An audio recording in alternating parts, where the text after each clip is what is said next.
Meenakshi Sundareswarar YouTube நேயர்கள் அனைவருக்கும் எனது மனமார்ந்த வணக்கம். இன்றைக்கான பதிவு என்னென்னு பார்த்தீங்கன்னா, எவ்வளோ பெரிய மன கஷ்டமாக இருந்தாலும் சரி, அதை சரி செய்ய சிவபெருமானை தொடர்ந்து 11 நாட்கள் இப்படி வழிபட்டாலே போதும்.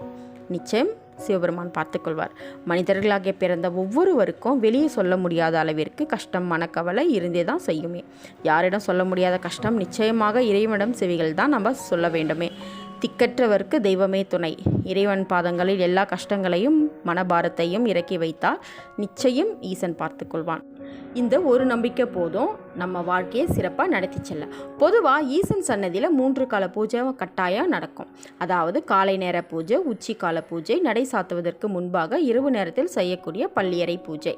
சிறிய கோவிலாக இருந்தால் 3 கால பூஜை நடைபெறும். கொஞ்சம் பெரிய அளவில் இருக்கக்கூடிய கோவில்கள் பார்த்திங்கன்னா 5 கால பூஜை நடத்துவது தான் வழக்கமாக வச்சுருப்பாங்க.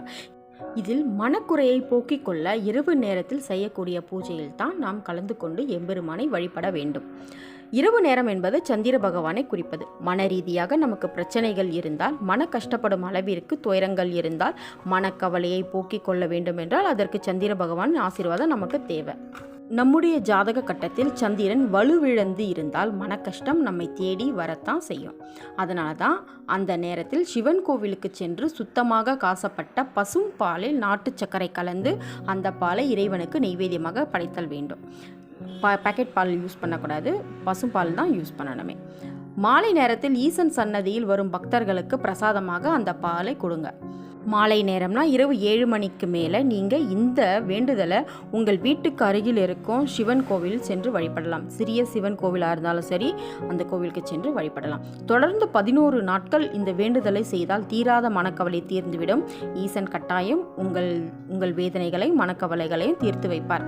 இந்த வேண்டுதல் சிவபெருமானிடம் செய்து வந்தாலே நிச்சயமாக உங்கள் மனக்கவலை, கஷ்டங்கள், மன அழுத்தம், மன சஞ்சலம் எல்லாமே படிப்படியாக குறையும். நம்பிக்கையோடு இந்த வேண்டுதலை செய்து வாருங்கள். ஈசன் உங்களுக்கு துணையாக எப்போவுமே இருப்பார். நம சிவாய. திருச்சிற்றம்பலம்.